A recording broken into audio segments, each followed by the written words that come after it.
Good morning, everyone. I'll try and be brief, but I'm talking about the moon, so I may get long-winded. So I already apologize for that. So let's move straight to the history as to why I wrote this particular talk. And it comes down to the fact that the Lunar Exploration Analysis Group was tasked by the NASA Advisory Council to develop this comprehensive lunar exploration roadmap. And one of the things that became evident when we looked at that is that the moon was not the end game. It wasn't it was a means to an end, and to quote Paul Studis, is an enabling asset in order for us to more efficiently and effectively go to other places within the solar system. So you can see that the three themes we have: science, feed forward, and sustainability. And the feed forward and sustainability became very important very early on because we had to learn from Apollo. The Apollo way of doing things was not sustainable, and we had cancellations, and it went away. And it's been a long time since we've actually left low Earth orbit. So we have to think about the sustainability of any future human space exploration program. So I'm gonna jump to the conclusions. So this is the enabling asset model that Paul talked about, is that we can use the moon to go to visit other places within the solar system.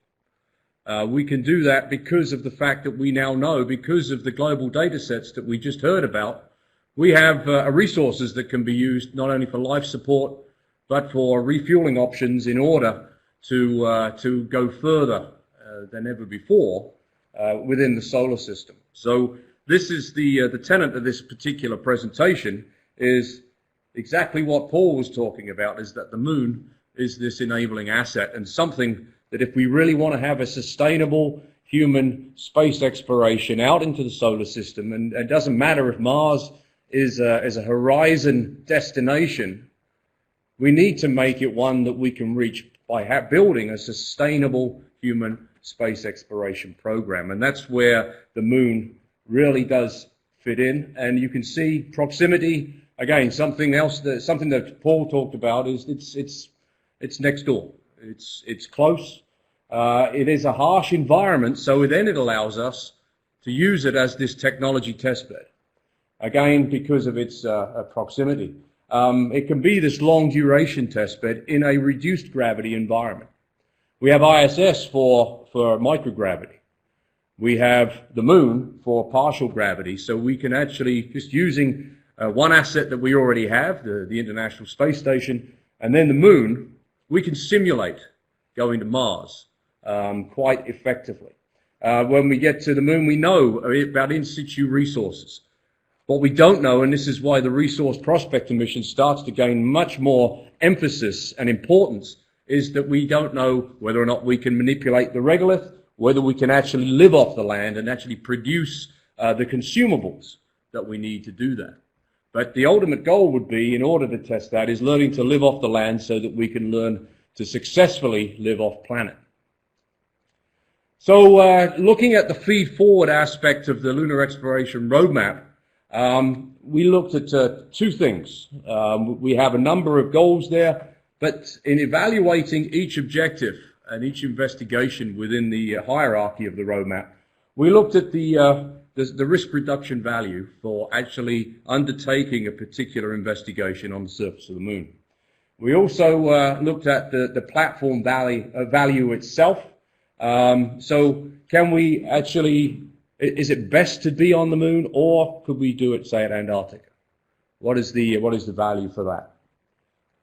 So in terms of just looking at the goals, and I'm not going to go through things in gory detail, there is a website at the bottom. You can go download it, and if you get insomnia, you can read the roadmap. Identify and test technologies on the moon to enable robotic and human solar system science and exploration.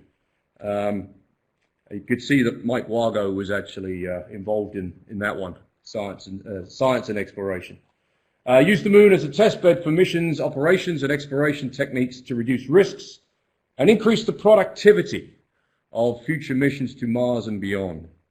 And then the last one is preparing for future missions to other airless bodies. We have the archetypal airless body in our back garden. Talking about space weathering. We heard it talks about space weathering early on. We've learned an awful lot. I know it was Dan Britt. We've learned an awful lot about space weathering from the moon, but now we can take that knowledge and expand it by using the moon to go elsewhere in the solar system. So the lunar exploration roadmap becomes a solar system exploration roadmap, because we can use the moon to go visit elsewhere in the solar system. We can reduce risk of doing that. We can reduce the cost of doing that. So in the abstract, I've noted a number of advantages, and these came from the objectives that were the high importance objectives for the feed forward. Testing life support technologies is important. Perform long duration testing of integrated life support system and testing countermeasure technologies. These can be done on the surface of the moon in this partial gravity environment. We know a lot about what the body does at microgravity and at 1 G, but is it a linear relationship? We have no idea. So, but at 1/6 G to test that. Testing surface mobility systems, testing surface fission power system technologies, and habitat technologies. These are all going to be critical for our horizon destination.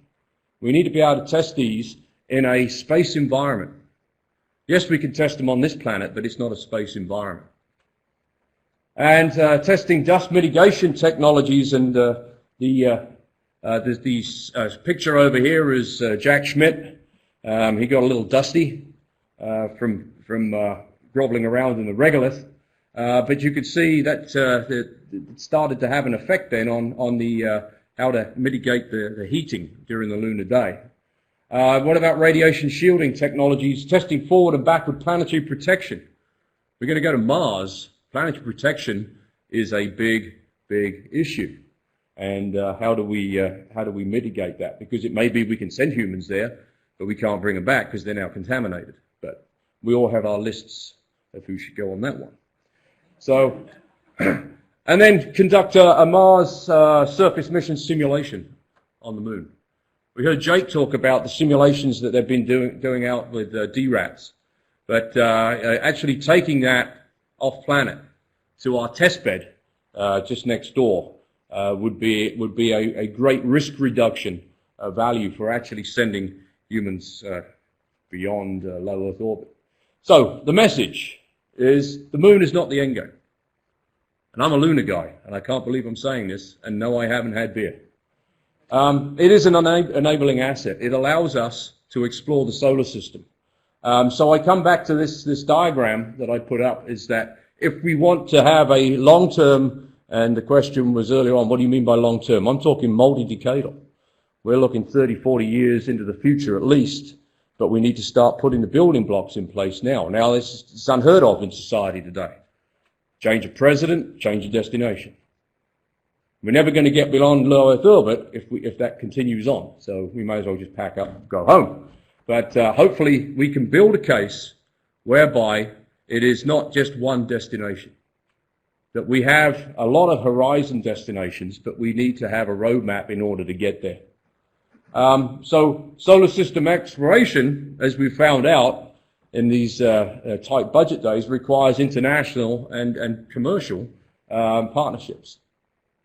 So this moves on to the Global Exploration Roadmap, and advertises the session tomorrow, which I urge as many of you as possible to be at, because it looks like it's going to be a fun one. Now in 2011, the Flexible Path was published with an asteroid first and moon first scenario.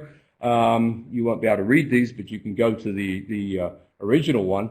And there was a study done by a group out of MIT, and I'm not going to pronounce the first author's last name, where they looked at this moon first versus flexible path exploration strategies in light of international partnerships. And what they found is that the moon first was something that appeared to be preferred, because the flexible path became substantially weakened. The international contributions can make the moon first economically feasible. And that is something that we need to take hold of. It's economically feasible. It starts to get into that sustainable realm where we get international buy-in. So 2013 then, we had a revision of the Global Exploration Roadmap, and the mission themes is this near-Earth asteroid exploration, extended duration crew missions and humans to the lunar surface. And then principles driving these mission scenarios were listed here, or are listed here: affordability, exploration value, international partnerships, capability, evolution, human-robotic partnership, and robustness.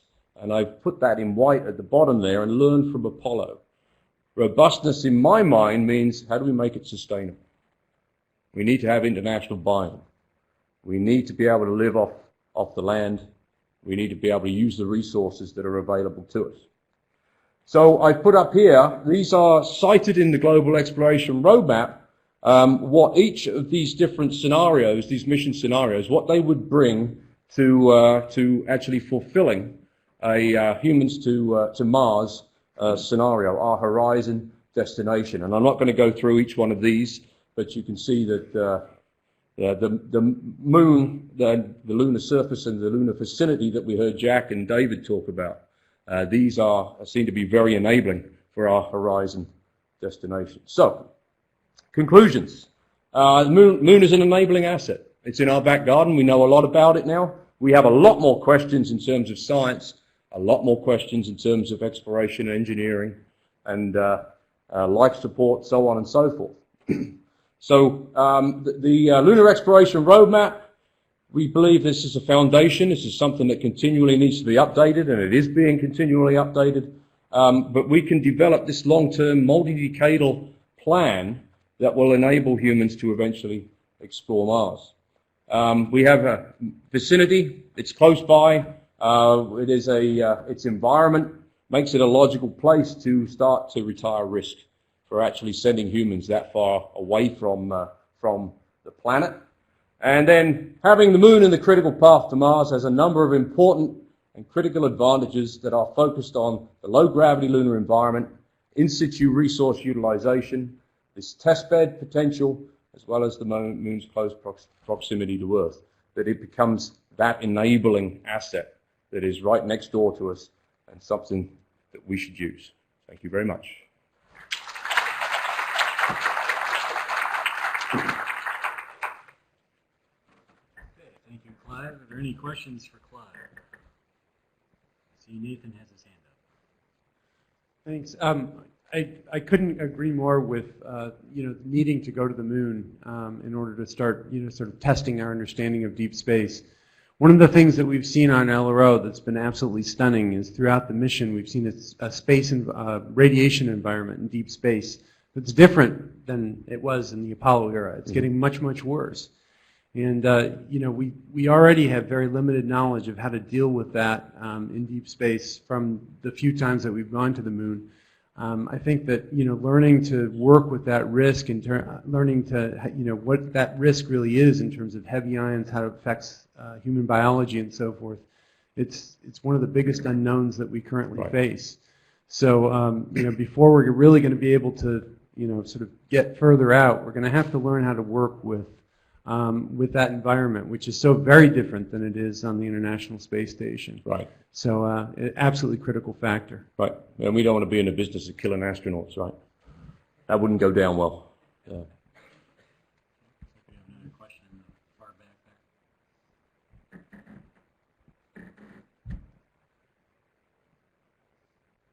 there. Madhu Thangavelu from University of Southern California. Thank you for a great and logical presentation, Clive. Could you tell my wife that I was logical? That would be great. I think that's important for her to know too. But one of the things that we really seem to be blind to is that you need to have an architecture at the end of the day that tells you what it is that you want to do on the moon or Mars or asteroids or anything. One of the clearest elements that have been missing in the last decade is the idea that you need a lander. And we've avoided this very, very craftily by saying we can go to zero gravity bodies and so on and so forth. But I have a feeling that the private space industry is going to do this because they already have ideas on a lander. Any thoughts on a NASA lander? I have no thoughts on a NASA lander, but I mean, I think that the partnership issue, commercial partnerships, that is something that is going to be critical just as much as the international partnerships. Because I think then we can start to do something that I trumpet a lot of times with the Lunar Exploration Roadmap is you can create jobs and high-tech jobs. You start opening up, you start bringing the moon into our sphere of economic influence. There's high-tech jobs there, and that's, if you look at the roadmap, we define, as Paul was also pointed out, commercial on-ramps. And that's important part of the sustainability aspect of this long-term space exploration. Thanks.